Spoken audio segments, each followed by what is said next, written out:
Hello, welcome to Gurukul's CAT 100 series, a series that's designed specifically to take you from your study room to the corporate boardroom.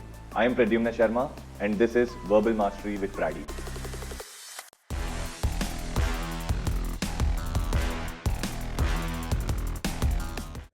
So welcome back to another RC video in the 100 Days to CAT series by the Gurukul, and what we're going to do today is solve this passage. Now, obviously, you can take this passage as a test at www.thegurukul.org.in. All you've got to do is sign up to the 100 Days to CAT series. Now, in this 100 Days to CAT series, you'll have 100 tests of quant and verbal ability, all for free, to help you with those tough topics, okay, by giving you constant practice. Now, in case you don't want to take this as test, you want to solve this with Prady, you can follow along with this video. Okay, so this is your first paragraph. Pause the video here, read the paragraph, make a mind map for this, and then we're going to move into the second paragraph. This is your second paragraph. Pause the video here, make a mind map of this, and then we're going to move into the third paragraph. This is your third paragraph.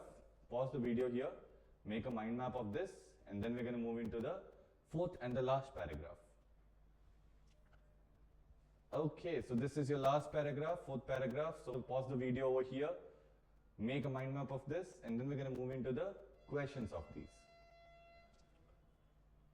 So, first question.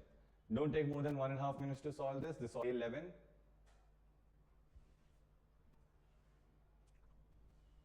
So, first question. Don't take more than 1.5 minutes to solve this, guys. This is already your day 11, so you should be really good with the RC so far. Okay, so come on, 1.5 minutes, solve this question.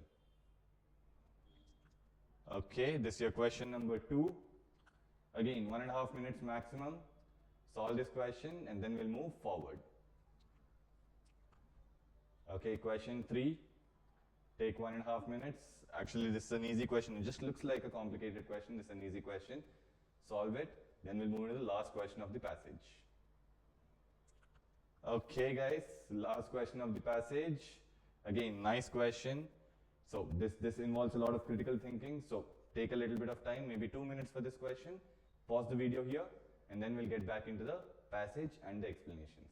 Alright guys, so tell us in the comments how you found this passage. Did you find it tough, easy, moderate? And obviously, these kind of passages are very frequently asked in CAT exam. So make sure that you practice more of these kind of passages. Where do you get these passages? Obviously, you can go on to our 100 Days to CAT series. Okay, it's a free sign up. All you've got to do is take these tests regularly. There are easy video solutions for each question in this particular test series. You just need to follow along and success will be on your way. Right, so let's quickly get into the explanation of this passage. The starting point for understanding inequality in the context of human progress is to recognize that income equality is not a fundamental concept of being. What does this mean? It means to say that income equality, it's not like health, prosperity, knowledge, safety and peace. It's not like those areas of progress. It is not a fundamental concept. That means it's not the most important concept of well-being. Okay, the reason is captured in an old joke from the Soviet Union.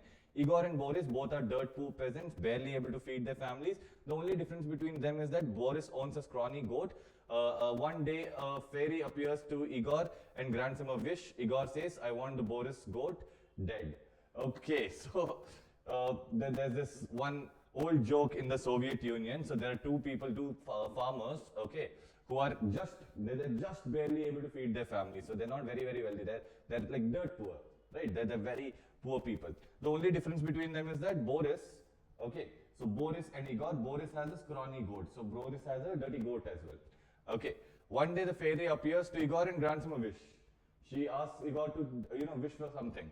And Igor says, I want the goat dead. So he's not wishing for something good for himself. Instead, he's wishing that something bad happens to the other so that they both become equal. Right. So what are the ideas that we get from here? The first few ideas that we get from here is that income inequality okay, is not fundamental to human progress.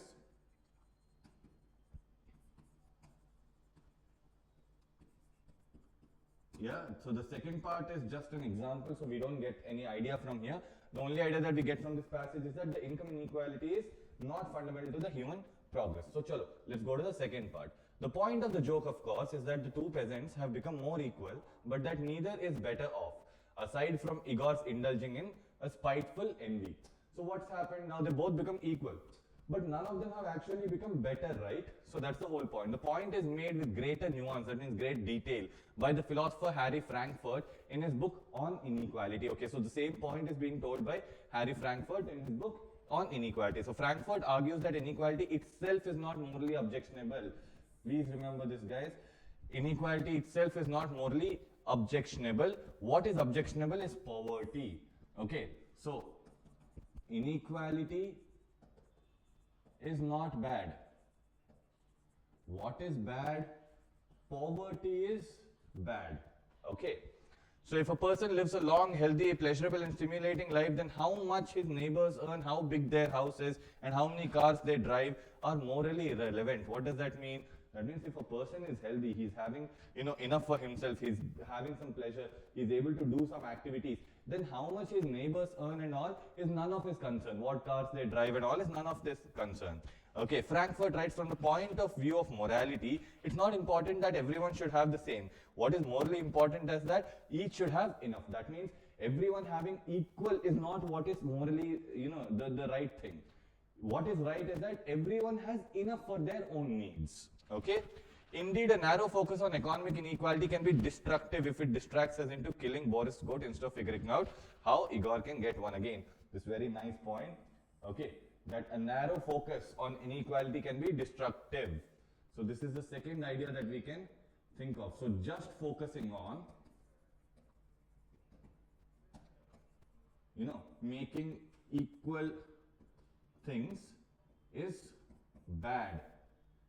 Okay, that's what we understand. Okay, so let's go forward.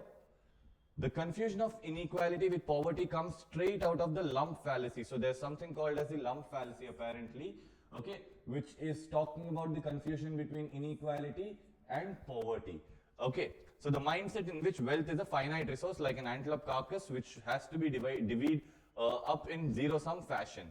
Okay, divvied up. Divvied, if you guys don't know the meaning of this word, it means shared. Okay, so divvied up in zero-sum fashion. Okay, so that if some people end up with more, the others must have less. So what's he telling?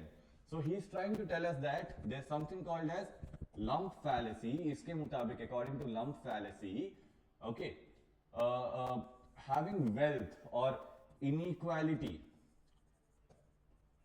okay, and poverty are being confused with each other. People are getting confused between these two things. And why are they getting confused? So if we are looking at why are people getting confused between inequality and poverty, one major reason why people are getting confused between inequality and poverty is that they assume wealth is finite.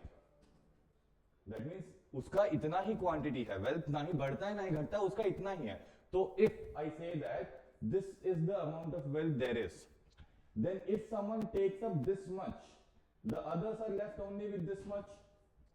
Instead, if someone takes up only this much, then the others are left with this much, right? So this is what's called as a zero-sum game, okay, where if x is there, it needs to be completely divided between whatever number of groups there are. But that's not how wealth is what he's trying to say next.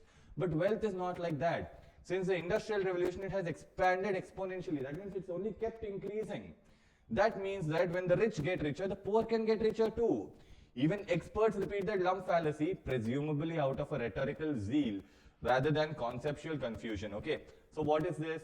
Even experts are saying about, or even experts are repeating the lump fallacy, maybe because of a rhetorical zeal. Rhetorical zeal ka matlab kya hai? It's just a statement, a passionate statement. Okay, it's not really what is a conceptual confusion. It's not actually that they're confused, but they're just so passionately saying it as a statement alone.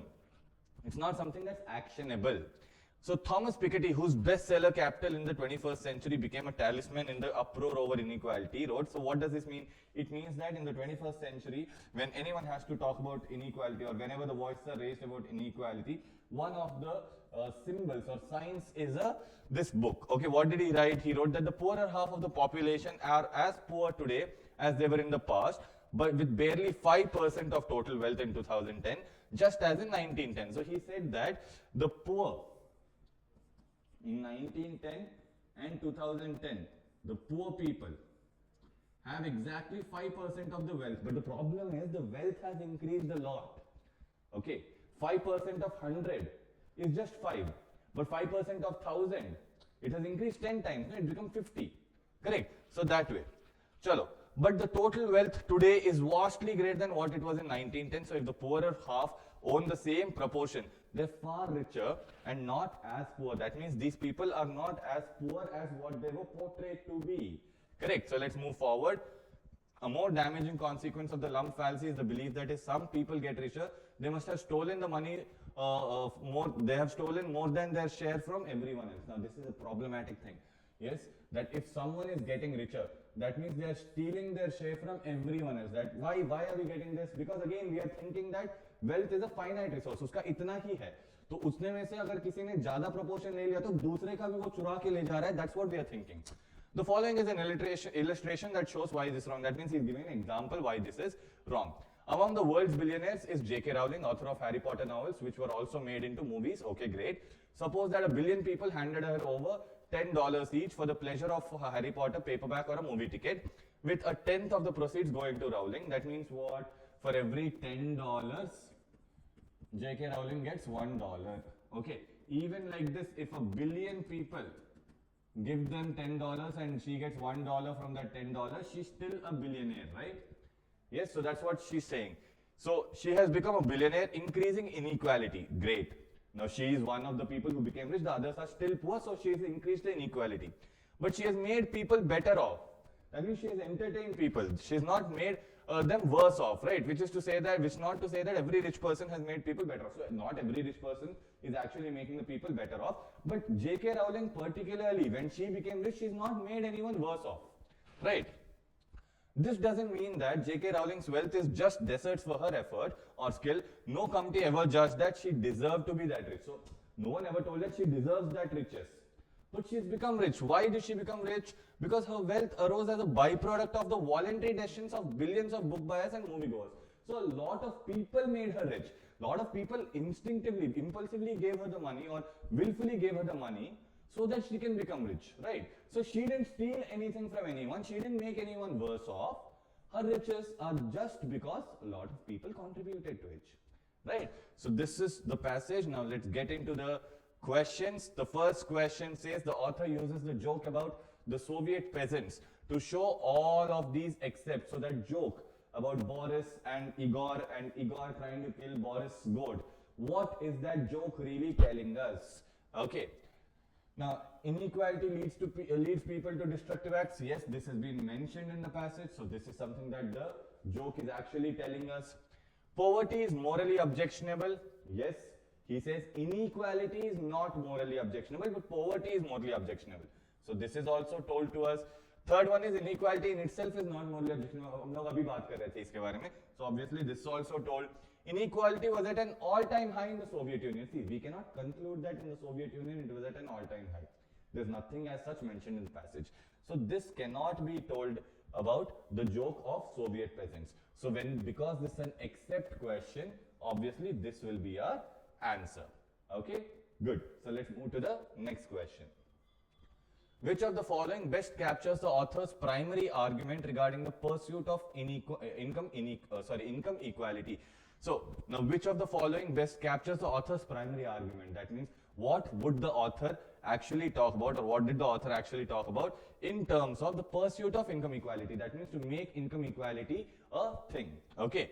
So income equality is a vital societal goal that if achieved inherently improves the well-being of all citizens. Now I have two problems with it. First thing is all citizens. That's an extreme thing to say. Okay. Now the second thing is nowhere did he say that income equality will improve the well-being, right? He's in fact told that equality or inequality is not a fundamental thing. So this cannot be agreed upon. Second one, focusing solely on reducing income equality can divert attention from the more critical issue of eradicating poverty. Yes, ये बोला है कि आप सिर्फ income equality पे focus करोगे तो poverty नहीं हटा पाओगे, and poverty is more important. Poverty is objectionable, income equality is not objectionable. So this could be our answer. The redistribution of wealth from the rich to the poor is essential to ensure that everyone has enough. देखो यार, nowhere has he talked about income equality being really important. So redistribution of wealth and all does not come into the picture at all, right? So this should not be our answer. The historical increase in global wealth negates any moral imperative to address income disparities. No, income disparities are still being talked about. Just because the global wealth increased, the moral obligation or the moral imperative does not change, right? So this also cannot be our correct answer. So the right answer will be B. Okay, so question number 3. According to the passage, the lump fallacy contributes to which of the following misconception? Yani ki what all of these 4 statements is directly coming from the lump fallacy? First thing, that wealth is a fixed resource that must be divided. This is what the lump fallacy talks about. He calls wealth as a finite resource. So definitely, this is definitely coming from the lump fallacy. That the rich getting richer necessarily means the poor must get poorer. Yes, this is also what he has told about the lump fallacy, because it's a zero-sum game. He's mentioned this as a zero-sum game.